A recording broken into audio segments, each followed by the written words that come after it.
You haven't lived until you've heard the show Americans are talking about. The show that launches its listeners to the height of humanity. The audio hour that travels the landscape of adventure. The sound that comforts more than the clip of your first bolt. It's the Ogden Outdoor Adventure Show.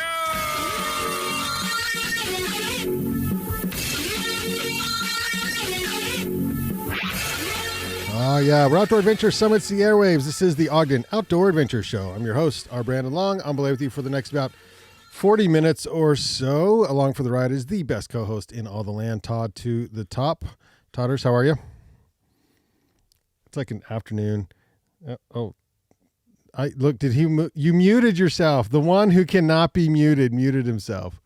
I was just seeing if it works. Totally worked. Yeah, I'm good. Thanks. All right. Well, I cranked your volume because I was like, oh, crap, I turned down the wrong slider, but it was you all along. Funny. Yeah. No, that's it was funny. Me all along. All right. So we have a weekly happy on the docket, and we have, it's springtime. So lots of stuff is coming up. It's a busy time of year, actually. So we have guests here from the Weber State University and the Ogden Climbing Festival in the news, including while we were out, so we took a few weeks off. We'll talk about that. But breaking news, or the biggest news to occur while we were out, was ORs returning to Salt Lake City.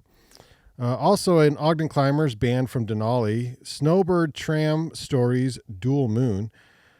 Mountain guide buried in an avalanche he's a Salt Lake mountain guide in the Cottonwoods, was buried for 23 minutes and he lived. We also have Climbers Against Trams. Outside announces an anti-metaverse. What is that?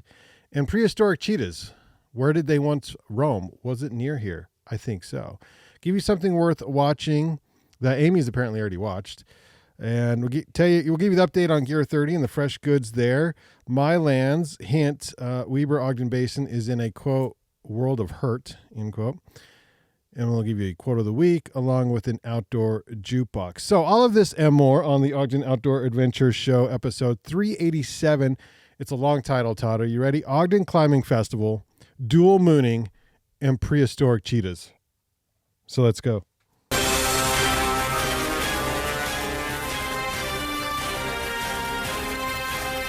Summits with the agility of a mountain goat, flashes routes faster than UPS, is more intimate in the mountains than Jake Gyllenhaal.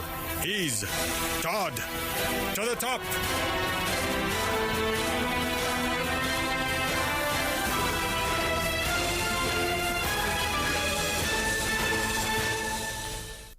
Todd, we had a nice break, We did like 6-7 shows in a row, and then we just took a little break, which was nice. Didn't feel like a break, but It was a break from the show for sure. But it's good to be back. So this week's Weekly Happy, and you'll have to play along because it's silent. So those of you listening on the podcast, this is why you should watch us on YouTube. We'll go ahead and share the screen here. If you've ever tried or thought you should try to, the big thing this weekend was the pond skimming. And so fat bike pond skimming did not go well, or did it go exactly how you thought it would? But he's scorpions in the water. So the post that's on Instagram says, the guy at the top told me if I go fast and lean back, my fat tire will just skip me across the water. It's pretty much one of the best snow scorpions. Yeah, it does not work that well in real life. So this is your Weekly Happy, and get your fat bikes out, folks, and find a pond near you and see if you can do better than this poor gentleman here who just scorpions like a boss. But that was good. That's funny. No, it's pretty great, actually. All right, so we have some on the docket. First Wednesdays of each month, the Goal Foundation is doing community hikes. So to jump on that, head on over to the Goal Foundation to figure out what that's all about. Also, there's 3 sessions of the TFNU, or Trails Foundation Northern Utah, youth trail hikes. And so there's an April one, I think a June or July one, and then a fall session of youth hikes locally. So there's hikes. If you're looking to hook up with like fellow hikers and you're new around here and you need to know where to go, you have kids that want to hike, Goal Foundation and Trails Foundation Northern Utah have some community hikes that they are hosting. You can check those out. We'll get to Weber State because Weber State's got to be doing some hikes this summer, I'm assuming. Are you guys lining that stuff up, Haley or Amy? Yeah. You'll be watch our calendar on our webpage. We would do some waterfall hikes throughout the summer, and then early fall we do our classic summit series, doing the big summits here in Ogden, Lewis Peak, Mount Ogden, and Ben Lomond. You know who led that at one time? I'll give you a hint.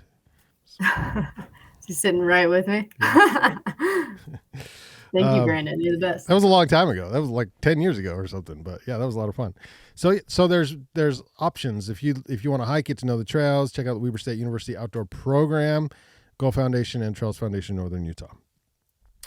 So the first one is April 6th, because that's a Wednesday, first Wednesday. What's today? The fourth Monday. So that's in a couple days, 6 p.m. They're evening hikes. On April 9th, Turn and Burn Race at Powder Mountain. April 8th through 10 is the Ogden Climbing Festival. We'll chat about that here in just a minute. It's a 3-day event again, presented by Weber State University Outdoor Program and partners. April 9th is the end of season party at Powder Mountain. Also, the Avalanche Dog Fundraiser. That'll be at Mountain Luxury from 6 to 10 p.m. And then April 13th is a anchor cleaning clinic at 9th Street Crag. It's free, but donations are requested if you're curious on how to clean the anchors. April 17th, Easter Brunch Buffet at Snow Basin. Now, I haven't been to any of these, but they sell out fast. So if you want to do brunch up at Snow Basin, I'd get your tickets in advance. April 22nd through 24th, I believe Todd already has his tickets for this. It's Hill Fest at Powder Mountain. It's the Snowmobile Extraordinaire, Snowmobile Hill Fest. Okay, now I was teasing because I know Todd doesn't have his tickets for this, but it looks pretty fun, actually. It looks like a party. Have you heard this before, Todd? No, but there can't be, is it so dirt? So no, it's a snowmobile, but it's like a national championship snowmobile hill climb. And there's live music from like Andy Frasco and big bands, that are going to be up there partying. So there's a party at Powder Mountain. And that is on April 22nd through the 24th. So they need a few days to do the Hill Fest. It's that big of a party. Oh, that sounds like fun. Anyway.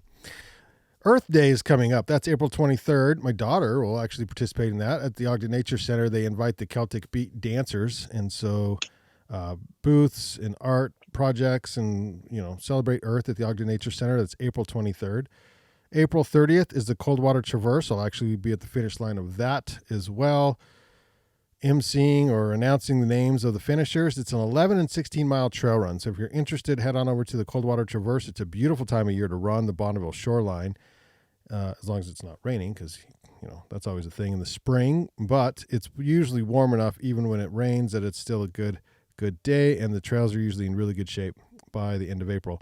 Also on April 30th is the Kids Bike Giveaway and Bike Safety Rodeo through the Ogden Bicycle Collective. And finally, May 7th, Fly with the Flock 5K at Ogden Nature Center. That's a fun 5K. If you're just getting into shape and want to keep the mileage short, you basically lap the Ogden Nature Center, which is pretty cool. So that's a little 5K there. Let's jump into our guests. We have Haley Prine and Amy Knight. Ogden Climbing Festival returns, and it's a 3-day event. And so who wants to kick off here? Amy, Haley? What are we doing? What's the party like? Amy raised her hand during Hillfest. Are you going to be out there? I've been to hill climbs before. They're really entertaining to watch. I enjoy them. But how much do you root for the sled to come back down the hill over top of the rider? Every time. I mean, it's terrifying, but from the ground, it's not too bad. So you're setting tonight because there's a comp involved. You want to take us through the events of the weekend? Yeah, for sure. We are just gearing up right now. I've got all my route setters outside my office right now, just setting for the comp that's on Saturday. But eventually start on Friday. We're going to do crate stacking, which is free to the public and students, anybody who wants to come, 6 to 9. And this is up at Weber. Yep, just here up at the outdoor program in the climbing wall. We'll have it all set up, all the crates ready to go. I think last year are the crates ready to go though? Are they ready? The crates are ready. Yeah, the crates are ready. I don't know if the people are. I think the last time somebody got up to like 24 crates or something. So we're looking to beat those records this year. So if you haven't, this is a great event. If you haven't seen it, it's like the milk crates in the dairy department, and they stack. And do you start with like 3 or 4 on the ground already, or do you just start at 1? Yeah, you start with a couple on the ground, and then you have to climb the crates as you stack them. So someone's handing you one crate after another, and you just get as high as you can. You get up there looking down, it starts like Leaning Tower of Pisa kind of stuff. Yeah. 24 is a lot. Yeah, it's a lot. It gets pretty high. Okay. So we're gonna do that on Friday. Again, we just hope somebody falls. I mean, that's why we watched the thing. Yeah. Okay. It makes for really good videos. We're all about the gram here. All about the gram. That's Friday in the evening. Yep. Friday, we're also doing our golden Easter egg hunt. These are going to be put out on some of Ogden's most iconic climbing routes. People find them, bring them in, they get a prize. So you do have to get outside and go climb. But wait. So you might be like a few bolts in, and then you just find like a golden. Find a golden Easter egg. Wow. All right. So that should be fun, especially with Easter coming up. But maybe more adult style. You're so creative. Yeah, that's creative. Yeah. I like this. Yeah. So we're gonna do that. That's just Friday. Okay. And Saturday is kind of our bigger stuff. The climbing comp is going to start early in the morning. Anybody can participate, any level of wherever you're climbing at in your life. We have different categories for beginner to advanced. Got tons of sweet prizes. You get a swag bag and everything. All the good stuff. I think my level of climbing right now is the stairs. So. Well, you got to start somewhere. When you say any level, any level, we've got beginners, people who've never climbed before, up to like some people who are sponsored pro climbers. So yeah, sweet, and it's open to the public. You know, it's not just because it's up at Weber doesn't mean you have to be a student to enter. Nope, open to everybody and anybody who wants to come and play. So. All right, very good. Can you register on site? Yeah, you can register here on site. It'll still be on the computer, but you can register day of, or you can register right now. I show $30 and 25 for students. Okay. $30 for general public, 25 for students. It says here on the website, which is weber.edu/Ogden. If you search Ogden Climbing Festival, it comes up. But if you enter the comp, you get a free ticket to the next night's event, as well as a swag bag and raffle. Yeah, this is a big deal. Yeah. So we've got lots of prizes. But yeah, that night they also get a ticket to see the Real Rock 16 film, which we're showing down at the Union Station. I love it. It's super rad. They just sent me the film this week, and we're gonna have it all ready to go. We're gonna have a food truck there and start raffles a little bit early at 5:30, so people can come grab some food, get their raffle ticket, because you get a raffle ticket if you come to that as well. We're gonna have some really sweet swag from Arc'teryx and Deuter and some ropes, all kinds of fun things. I love it. It says on here Red Point's the format of the climbing festival. Can you just explain that? Yeah, so Red Point is it's a climbing comp style. So you get a certain amount of time. For our comp, you get an hour and a half to do as many routes as you want, and we take the top 3 hardest routes that you do to be your score. So you just have a set amount of time, and you can climb as much as you want or as little. You try and turn in 3 routes for your final score. So it doesn't matter how many times you fall off a route. You just got to send it. Okay. Yeah. So we only count falls if there's like a lot of ties or anything. Then we go to like how many times you tried the route. Okay. Yeah. And this is like honor system? You do, like, once you complete a route, you have to have somebody witness your scorecard. So somebody who watched you finish it. Okay. Very good. So then, tell me about Real Rock. What's going on? When did we decide to bring in Real Rock? This is great. It's something that I've always enjoyed watching, and this year's their 16th year. I knew some of the films that were coming out, and they looked really awesome. There's 4 different films this time. One with it's the Bridge Boys. They climb cracks in bridges. They started during like COVID because they couldn't go out to the bigger rocks and stuff, and so they're like, well, we'll just climb our local bridges here in London because they don't really have cracks over there like we do. Another film, The Barefoot Climber, is this gentleman from France who climbs barefoot just to make it extra challenging for himself. Sure. Yeah. And then Alex Johnson has a film on there as well. And then Tommy Caldwell and Alex Honnold have another one. I feel like they're always in it. But... Of course they do, yeah. Is it Real Rock without Alex? I know. Yeah. So they all look super fun. You can like watch the trailer and then just come join us and watch it. It's gonna be awesome. Clinics as well this year? Yep, we will be spreading clinics primarily on Sunday, but then also a few on Saturday. We've got a full list on that webpage. You can click over to the clinics tab. We've got indoor, outdoor, kind of discussion-based, field-based, all sorts of things. Supportive belay techniques for the unsure climber. That's a good one. Yeah, Elevated Mountain Guides out of Salt Lake are going to be coming up to host that one. We're really excited about that. They work with a lot of youth primarily, and so they're adjusting their programming a bit to be open to anyone. It's so funny how many people are unsure. It's like everybody when they start, supportive belay techniques for the unsure climber. So they're teaching you how to make the climber who is new or scared comfortable. Exactly. Yeah. Okay. Yeah, exactly.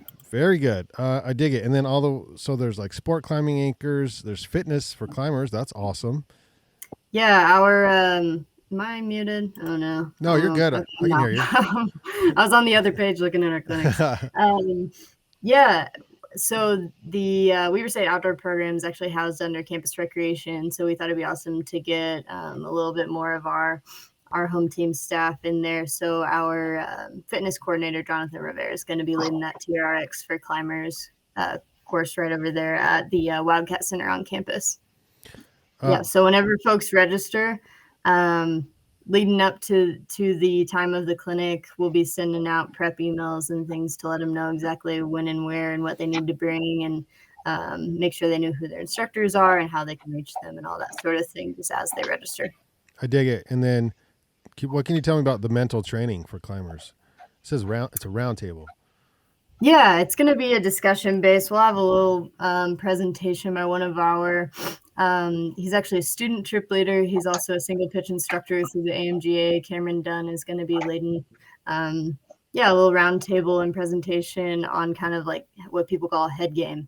Because I know as a climber that's something that's pretty hard to overcome and something that's hard to train on, really. You can do all these, physical, I can train to climb 512. I can train for these different moves, but if you're leading and your head is wigging out, like, good luck. So yeah, he wanted to put in that kind of mental training aspect whenever we were pitching clinics this year. And I thought it'd be a great fit for kind of rounding out our clinics. No, I like it. And then Weaver Outdoor Program is unique in that it has the ability to do some adaptive climbing as well, which is cool. So there's a clinic on adaptive climbing. It's good. This is a fun weekend. All right, what did we not cover? I mean, that's 3 days so Friday it starts, and that is crate stacking, scavenger hunt. Saturday is the climbing comp and Real Rock. And then Sunday clinics, correct? We missed anything? Yep, and we'll just have a few of the clinics on Saturday as well, because those will all be outdoor ones since the facility will be in use for the comp. Yeah, and we, through the years, it's the climbing festival changes indoor, outdoor, but man, it used to be outdoor a few years in a row in the boulder field, and you just had to like cross your fingers for the weather. It was pretty sketchy at times. So this way is nice. You don't have to really worry about the weather so much. So I think you're in good hands there. All right. What did we miss? Anything? No? What about... We feel good. Yeah. This is good. Okay. So that's this weekend. Really? Okay. So you can get tickets right now if you need them, right? For the Real Rock and you can jump in on the comp as well. Now, so you can sign up for the comp, Real Rock, any of the clinics right now. Okay, sweet. Anything else you want to plug? You run any trips that aren't full? Always, yeah. No, just be watching our webpage. If you just go to weber.edu/outdoor, look at the adventure program calendar, you can find out what's going on. Awesome. I love it. Well, Amy Haley, thanks so much for hanging out with us. Everyone should go check out the Ogden Climbing Festival this weekend. It's what year is it this year? How many years in a row? This is 15. 15. Yeah. I thought you were matching Real Rock. I was going to be really impressed. I tried. I was bummed because there's a 16 or 15. I was like, we should have. So close. No, that's pretty good. All right. Well, thanks again. We're going to jump into some news. Y'all can go. Well, Amy's got to go set routes. Yeah, I do. You'll probably hear the drills in the background, so I just keep turning it off. Oh, no. That's what that noise is. Yeah. All right. Thanks. We'll see you guys this weekend. Cheers. Yeah, thanks. Thanks, Al. Yep. All right, Todders. There was some news while we were taking a quick break there, and one of the biggest pieces of news is that the outdoor program. Do you like this or do you like this better? I don't know which one you like better. I like side by side. You like this one here? Yeah. No, the little one. This one, this guy here. I wonder Yep, if I that can one. swap that. Widescreen. Looks like I'm looking at you. Yeah, there we go. OR's coming back to Salt Lake. What? I know. My heart be still. They made the announcement on March 23rd. We're moving back to Salt Lake. I was kind of in shock, actually, because they left in a rush, out of Utah, and I thought, well, of all the places they're going to come back to, they're certainly not going to, or go to, they're certainly not going to come back to Utah, but they did.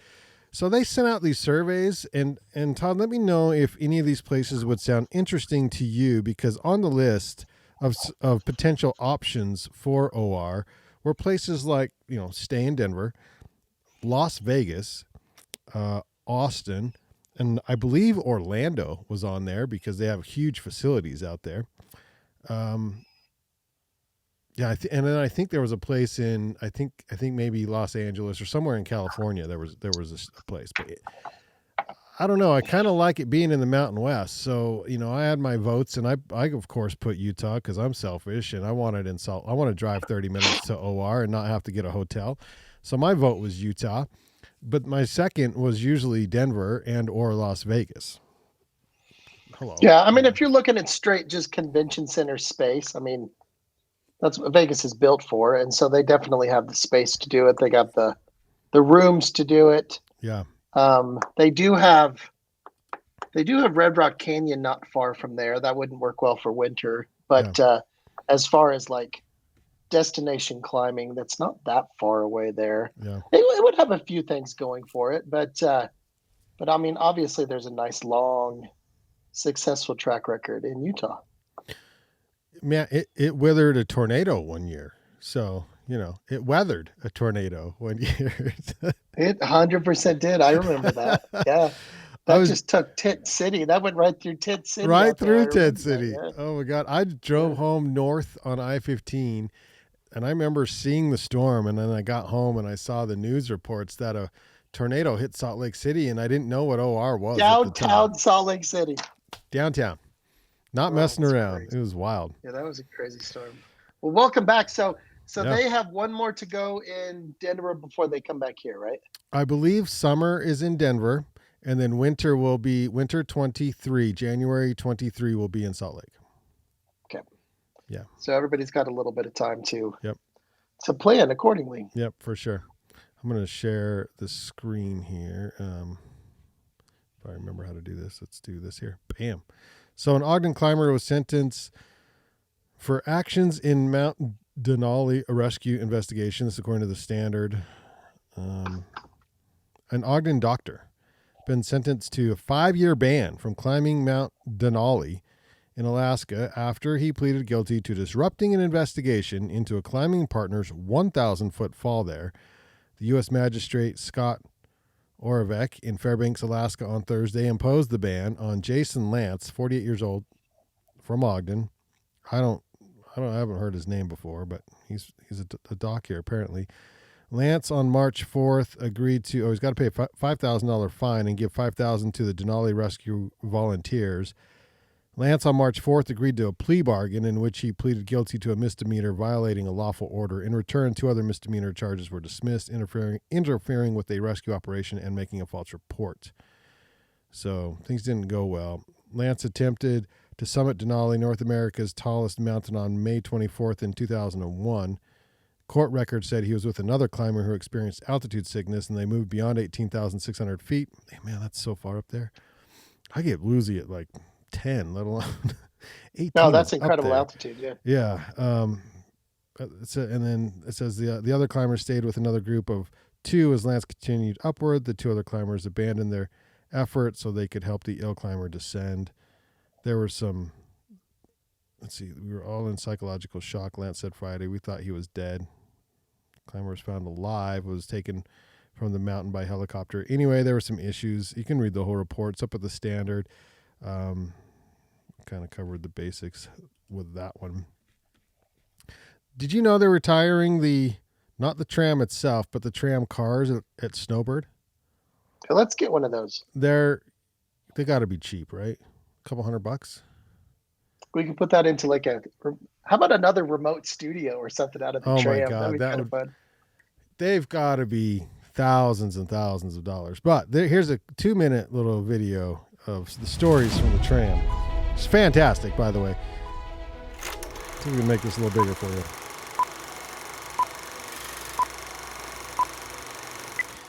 Many memorable moments Neil Cohen have happened on the journey to Hidden Peak Snowbird on that historian. tram over the years. And one of my favorite tram memories is the very first time I went up with my dad. And we couldn't get into the dock because there was too much snow on the upper dock. And we just looked over at him and he just collapsed. One time, a windy day, it hit the tower and the back windows flew out of the tram. And one of the things that you wouldn't believe, actually there's a lot of things that you wouldn't believe. And one of my favorite stories, it was Bob Ficker and Reed Cederloff. Reed laid on top of the tram and Ficker was holding his ankles and inched him over the edge of the tram so that his face would slowly come into view on the outside of the tram windows and freak out the people inside. That's great. Yeah, they're getting new tram cars. The tram has a lot of miles on it. It's close to 800,000 miles, which is enough miles to travel to the moon and back 1.5 times. Speaking of moons, the ski school used to take the tram at the end of the day to do a training session on top of Hidden Peak. The patrol was in one tram, the ski school was in the other tram, and they each independently had an idea that they would moon the other people. And so when they passed, it happened. Pressed hams all against the window. Each one thought they would get it over on the other, but it was a dual moon. A dual moon event. But there were so many stories up there. So much. It's still just as much fun. Oh, super cool.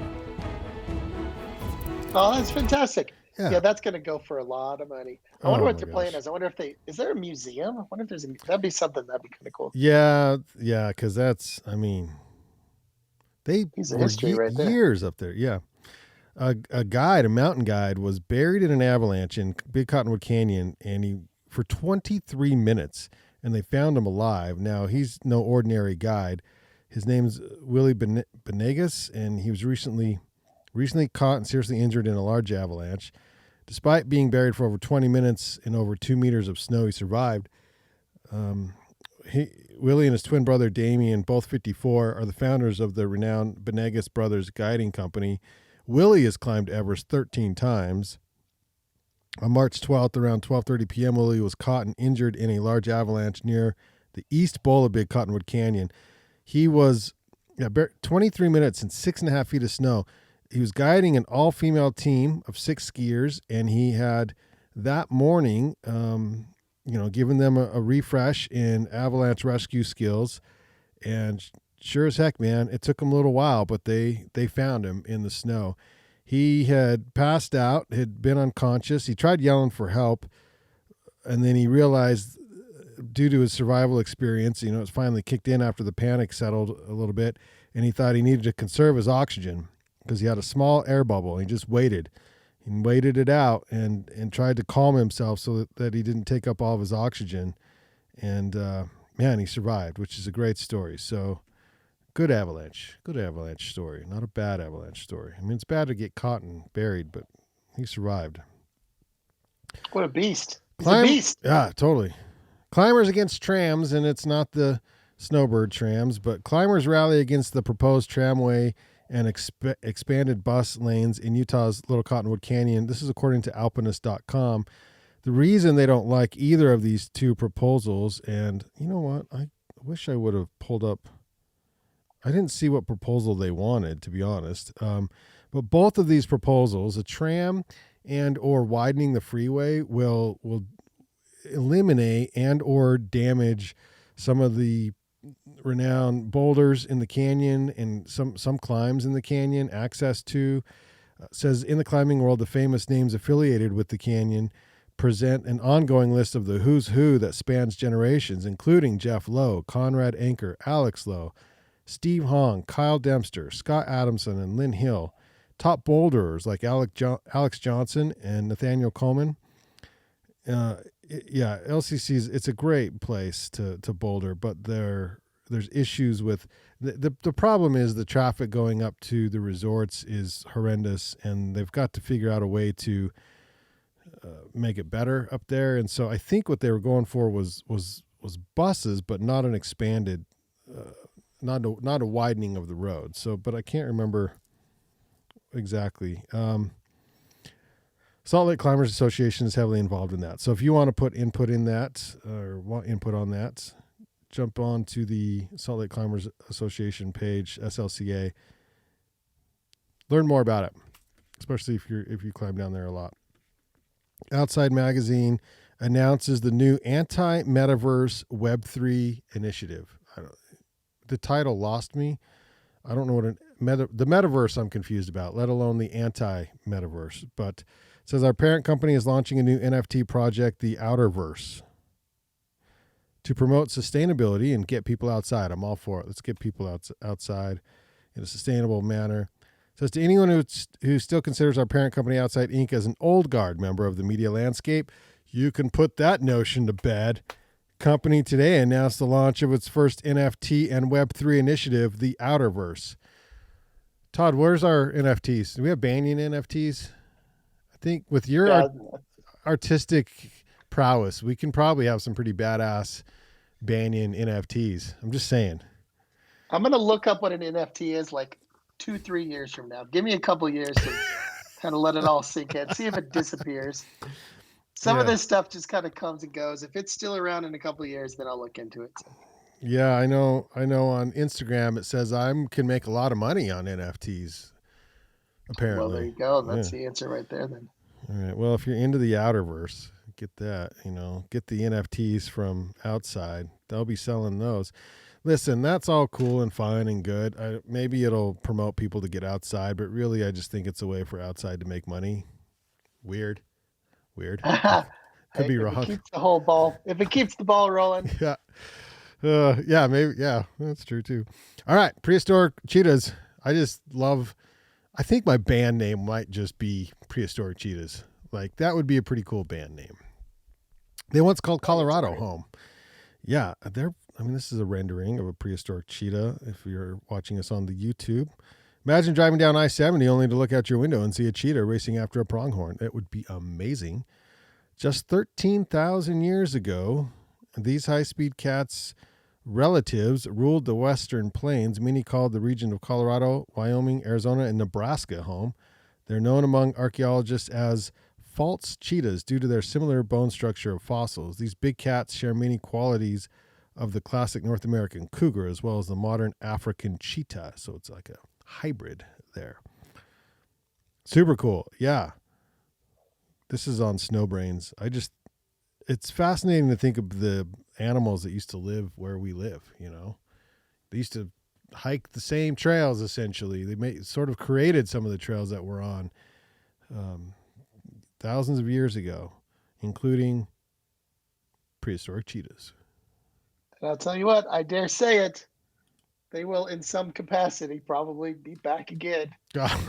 We can only hope. Outlast us. We can only hope. Okay, that's all I have. Worth watching. Torn. Have you seen this yet? This is the yes. You did see it? Oh my gosh! No. I haven't seen it. I'm familiar with it. Okay. How long has it been out? Do you know? Not long. Not long. Not okay. long, like a matter of weeks, if that. Yeah. Okay, yeah, because Amy with the outdoor program said she's already seen it. All right, so Torn, Disney Plus. Here's the trailer. Do you have any memories of Dad? All that I have to describe him as is basically what he did. Avalanche killing the best of our time, Alex Lowe. His body was never recovered. He was like an astronaut lost in space. I can remember Conrad arriving on my doorstep. What could I do for Alex? What could I do to take care of all of you? Conrad got a phone call. He told me it has to be him. It was like he came back to life. You ever think you're gonna have to confront the body of your hero? You can lose someone and still love someone else. I feel like this film is going to bring things out in the open. And then we'll just see if we can recover from that. Torn, now streaming on Disney Plus. Wow, that's a documentary and a half there. That looks phenomenal. So it's getting a really good response too. And it seems to just keep increasing. Like people are getting increasingly more excited about it. So October 5th, 1989, legendary climber Alex Lowe is tragically lost alongside cameraman and fellow climber David Bridges in a deadly avalanche on the slopes of the Tibetan mountain Shishampangma. I guess, yeah. I need to practice that one. Miraculously surviving the avalanche was Alex's best friend and climbing partner, renowned mountaineer Conrad Anker. After the tragedy, Anker and Alex Lowe's widow Jennifer fell in love and married, and Anker stepped in. I mean, everybody sort of knows the story, but not this behind the scenes here in the video of all this. Anker stepped in to help raise Alex's 3 sons. Torn will deliver a profoundly intimate look at the Lowe Anker family using never before released archival footage of the ill-fated 99 expedition. Early footage of Alex and Anker as young climbers, personal home videos, and strikingly candid interviews with the Lowe Ankers. The film will follow Max in his quest to understand his iconic late father as he explores the family's complex relationships in the wake of his father's death.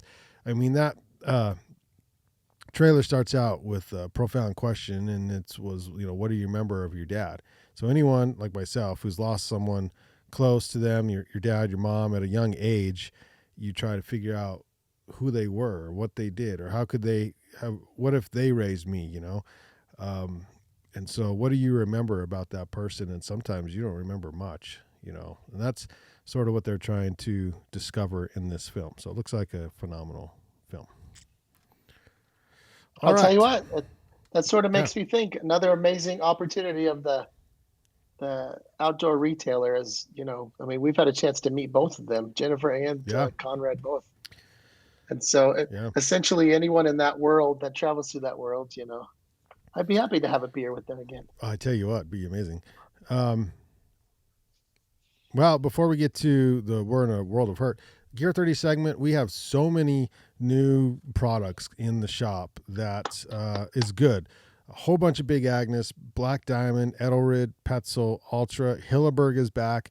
We didn't have Hilleberg all 2021 because there was an aluminum issue. In fact, snowshoes, we didn't have snowshoes, and DAC poles were hard to come by, and so Hilleberg wasn't making or shipping tents. It was really difficult. So once we sold our last Hilleberg, that was it for months. So we finally have Hillebergs back in the shop.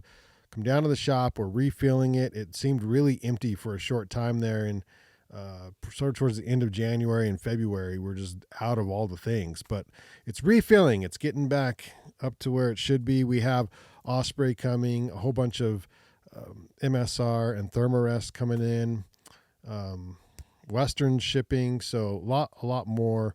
But it's camping. It's camping stuff, man. It's that time of year. So come on down to the shop, Gear 30 or gear30.com. And we're going to start releasing videos on YouTube once a week. The podcast is up, so you can search Gear 30 Podcast, not to be confused with Blisters, because they have the same name. We started years and years earlier than theirs. So find Gear 30's Gear 30 Podcast. And find us on Gear 30 on YouTube and check out some of the reviews and stuff that we're putting up on the YouTube, which is fun. So in the My Lands segment, my lands, we're in a world of hurt. Drought leads to tough restrictions in Weber Ogden Basin. Not good. Let's go down here. So it says there's very little good news to be had for water users in northern Utah being served by the Weber Basin Water Conservancy District. The district, which this is according to Deseret News, which is the wholesale water supplier for Weber, Davis, Morgan, Summit, and parts of Box Elder County, is enacting tough restrictions to keep drinking water in its systems. So the steps include reduction of secondary water deliveries by 60%, reduction of culinary water deliveries by 10%, and then a once-a-week outdoor watering rule or guide, a delay in the activation of the secondary water system by a full month, and agricultural contracts have shaved by 40%. So, yes, we need water. Now, we were at 80% a few weeks ago, and then it got so hot so fast that it dwindled down to 65% of normal in a matter of days, and that's not good. So you kind of want a slow warm up in the spring and not the heat we had a couple weeks ago, because that really, the runoff is quick. And I don't quite understand that, because I feel like if it's the same amount of snow or water, then it doesn't matter when it runs off. But I guess if it gets too hot too quick, it doesn't stay in the mountains and stay in the reservoirs. It just goes away. So what we need is the reservoirs to fill, and they are not filling, and that's bad. When you're using water this year, just remember, you know what I'm seeing though too, Todd? I'm seeing more and more people as I drive through the neighborhoods and stuff. I'm seeing more and more people with the tarps over their front yards, meaning they're going to go zero scape, which is a smart thing to do. They even thought about not approving yards for new lawns, in Weber and Davis County. They nixed that. They're going to approve lawns, but they've got to abide by certain new standards. So that's good. At least they're doing something. But I am seeing more, at least in my travels throughout Ogden, people they're just re-landscaping their yards, making it so it's a little more water friendly, which I think is good. Be cool as if you could get a kickback in some taxes or something from the city if you did that, but that's another story. They did at one point, didn't they? Maybe, I don't know. I think they did. Yeah. At least particularly in that front area, like in front of the house, like street side by the sidewalk. Yeah, maybe they are, because that's where of course I'm not in everyone's backyard, but that's where I'm seeing it being done, is in the front yards, I thought at some point they were even, there were some arrangements that you can make with the city with that. That's the reality. We all got to remember, living in a desert. We do. It doesn't feel like all the time. So I know. Live in a desert. Well, you lived in a desert for years, and yeah. Like Vegas desert. Vegas desert, yeah. Yeah. That reminds you every day, but technically the state of Utah would kind of fall into that. It doesn't feel like it up here necessarily, but every little bit. This week's quote of the week, it's always this is a bad one. It is always by way of pain one arrives at pleasure. The Marquis de Sade. That's a good one. It kind of goes out with a smile. Yeah. Thank you to the Bandian One for powering today's 387th episode of the Ogden Outdoor Adventure Show. Listen and subscribe to the Bandian Collective on YouTube. Hey, we hit 100 subs. Yeah. You should be our 101st. It's a good time over there on the YouTube. Check us out. You can see us live. And I looked up, what was I going to say? What's that vision? It's like the color. Look us. We're Vista Vision or something. What's the vision that Chroma Vision or something? It was famous in Hollywood. It's like the famous way to color, something like that. Yeah, color things or whatever. But really, it's just color. Just us. I can't remember what that is called. We're also on Facebook, Instagram, Apple Podcasts, Spotify, BandianCollective.com, Podbean app for Android and iPhones. You can give us a beer at. Is it givemeabeer.com or buy me a coffee? Buymeacoffee.com, when we're on there as well. All show notes. That's air quote beer or coffee. Yeah, beer or coffee. Yeah. Got It's just like you can give us a few bucks a month if you like what we do here. All show notes with the links are available at thebandiancollective.com. If you want to chat with us, the best way to do that is hit us up on Instagram at Ogden Adventure. Yeah, I think that's it. This week's Outdoor Jukebox is a little ditty from UD Co, who was...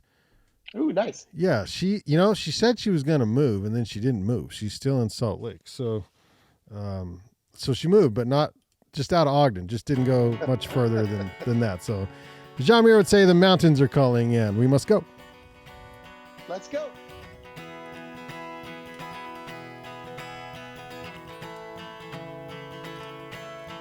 You're damn right, I like kimchi on top of my pizza. And yeah, I like pineapple with that. What's it to ya? People say that I'm cheesy like mozzarella. Well, if so, I like what I like. I'm a dichotomy of happy and sad, a free thinker, spiritual lover of jazz. Is it possible to be a basic hippie? It's right, if so, I like what I like. I get caught up in opinions, and what are they thinking? Unsure